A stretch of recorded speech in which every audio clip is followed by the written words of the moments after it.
kewajiban salat itu bermula ketika kita sudah mulai dewasa.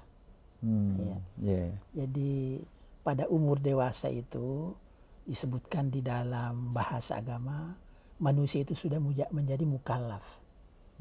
Mukallaf artinya seseorang yang sudah mendapat kehormatan untuk melaksanakan tugas-tugas keagamaan. Satu di antaranya yang terpenting itu adalah melaksanakan sholat itu. Bahkan petunjuk Nabi.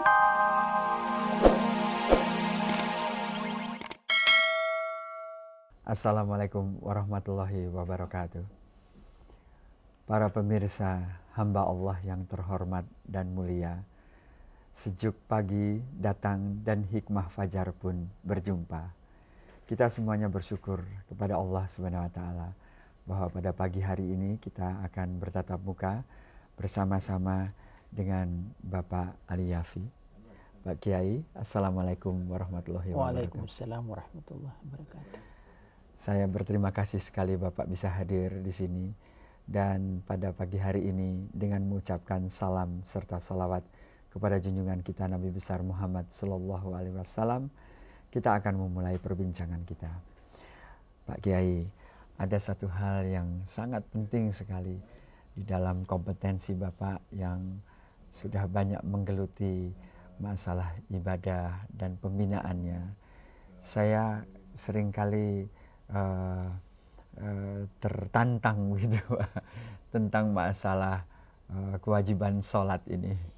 Seperti pagi hari itu Pak, kalau umpamanya azannya kan khusus ya Pak ya, azan untuk melakukan sholat itu sampai dikatakan bahwa as-sholatu khairul minan naum, bahwa sholat itu lebih baik daripada tidur. Tapi banyak di antara kita termasuk diri saya sendiri mungkin menjawab yang kurang tepat itu, apakah tidur itu masih lebih enak dari sholat. Nah, saya mohon Bapak bisa membimbing kami semuanya, pemirsa Hikmah Fajar ini, untuk apa sebenarnya Pak sholat itu, dan bagaimana sebenarnya yang sholat yang baik, yang khusyuk yang harus kita lakukan ini. Terima kasih. Sebelum saya langsung membicarakan apa yang ingin kita ungkapkan bersama, saya terlebih dahulu ingin menggunakan kesempatan ini pada subuh hari ini untuk dalam ruang Hikmah Fajar, karena kita masih dalam suasana Lebaran.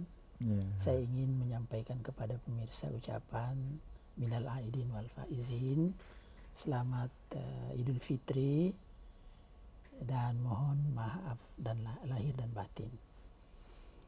Kita baru saja meninggalkan bulan Ramadan, yang seperti kita maklum, bulan Ramadan ini kewajiban utama ibadah yang inti adalah puasa.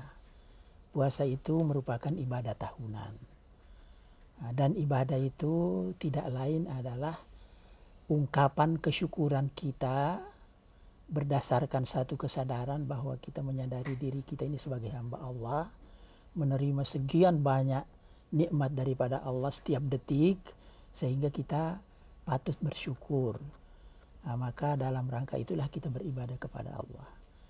Ibadah puasa itu adalah ibadah tahunan.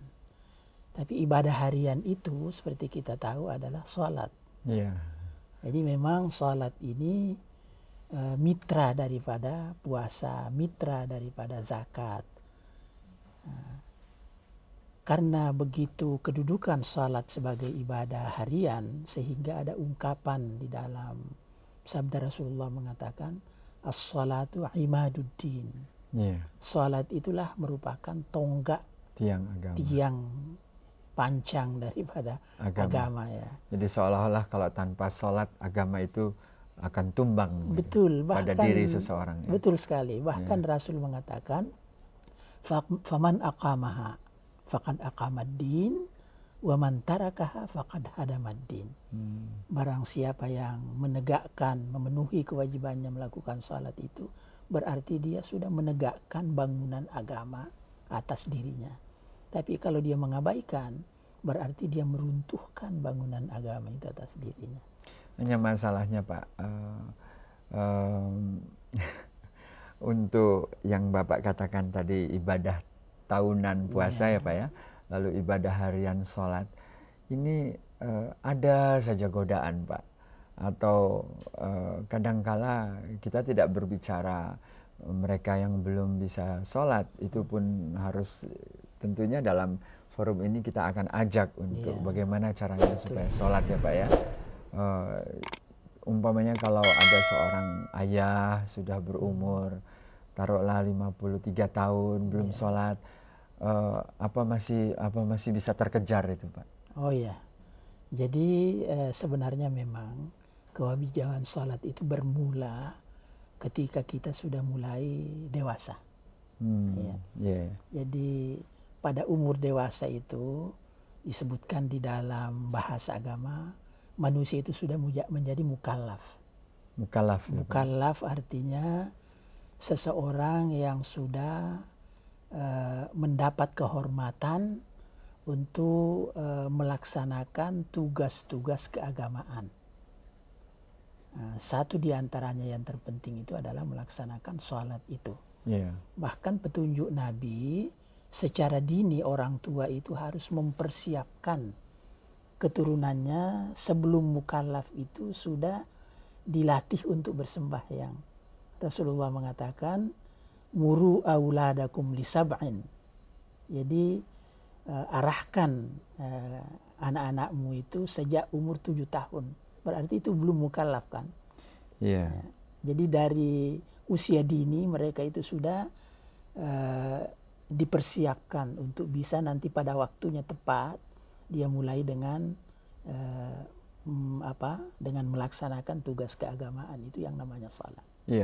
Tapi kalau seandainya ada orang tua yang tidak sempat ya Pak ya, mendidik dia dari mulai umur 7 tahun, kesadaran baru muncul pada orang tua itu setelah anak itu umur 13 tahun, itu bagaimana Pak? Ya, jadi memang di dalam kenyataan tidak semuanya orang mulai tepat pada waktunya. Bahkan banyak yang boleh dikatakan sangat terlambat baru mulai. Tapi kita bersyukur kapanpun dia sadar, dia sudah harus mulai. Saat-saat yang dilewati itu, itu yang disebutkan dia seperti boleh dikatakan dia berutang kepada Allah kan. Dan yang namanya utang itu harus dibayar. Cuma Allah tidak memberatkan orang harus bayar sekaligus, bisa diansurkan itu. Ini Allah itu maha pengampun dan maha penyayang ya Pak ya. Nah, kembali kepada masalah sholat ya Pak ya. Saya ingin sekali, katanya kalau sholat itu yang penting yang harus dicapai adalah kehusuannya. Bagaimana Pak kiat-kiat supaya sholat ini khusyuk gitu. Saya kalau sholat kadang-kadang maaf Pak ini ya, sedang sholat itu macam-macam ingatan saya. Kadang-kadang merambah kemana-mana gitu. Jadi memang perlu kita terlebih dahulu memahami kedudukan dan fungsi salat itu. Salah satu ungkapan yang memberikan penjelasan yaitu dalam salah satu ayat di dalam surat Thaha yang berbunyi wa aqimis sholata li dzikri. Dirikanlah sembahyang itu demi untuk mengingat dan menyebut nama saya. Jadi oleh sebab itu juga sholat itu disebutkan zikrullah. Mengingat nama Allah ya Pak ya. Mengingat dan menyebut nama Allah. Kemudian yang perlu kita juga tahu fungsi salat itu seperti dijelaskan oleh Rasulullah, as-salatu silatun bainal abdi wa rabbih. Salat itu adalah sarana untuk berkomunikasi antara manusia dengan Allah, dengan penciptanya Pak. Betul. Jadi sarana untuk komunikasi dengan pencipta daripada kita. Kita sebagai hamba Allah, kita harus punya hubungan yang terbina dengan baik dengan Allah itu sendiri. Mengapa manusia ini diberi sarana oleh Allah Subhanahu wa taala untuk berhubungan dengan Allah Subhanahu wa taala? Apakah ada akhlak-akhlak yang kalau orang itu sholatnya khusyuk dan dia bisa tadi mengingat nama Allah, zikirullah, Iya. dia akan mempunyai akhlak dengan sendirinya yang baik-baik begitu Pak. Iya, tentu akan bermuara ke situ. Karena manusia ini kan di dalam dirinya itu terjadi satu pergumulan yang hebat. Ya. Tarik menarik antara dua kekuatan di dalam dirinya. Ya. Satu yang disebutkan kekuatan atau potensi kebaikan, dan satu yang disebutkan potensi keburukan atau kejahatan. Iya, iya. Itu yang selalu bergolak di dalam diri manusia. Jadi kalau tidak ada satu sarana yang menunjang potensi kebaikan itu untuk bisa memupuk suburkan, bahkan mengendalikan potensi itu, bahwa potensi itu bisa terkalahkan oleh potensi yang lain. Iya. Betul. Saya senang dengan istilah Bapak itu pergumulan ya Iya. Pak ya. Jadi ada pergumulan antara dua Iya, potensi iya. ini. Lalu juga kata menumbuh suburkan. Iya. Menumbuh suburkan potensi yang baik ini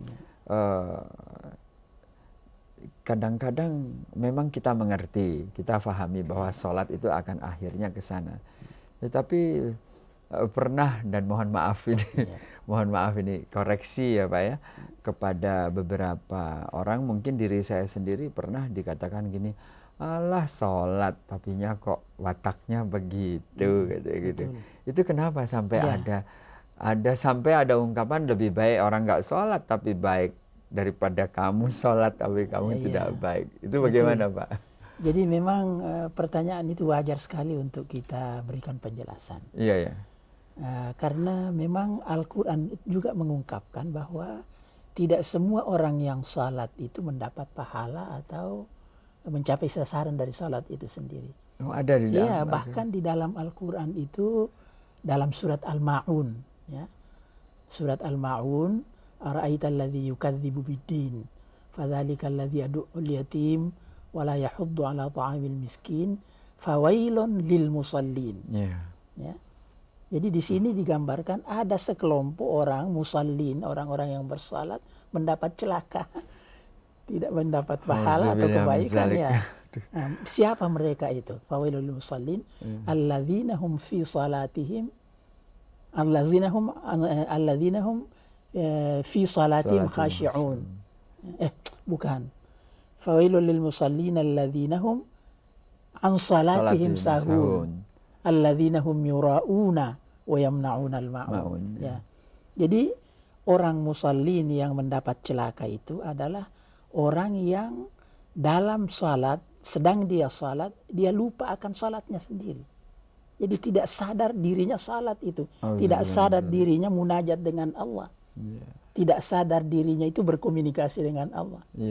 Nah, itulah kesadaran bahwa di dalam salat itu kita munajat dengan Allah.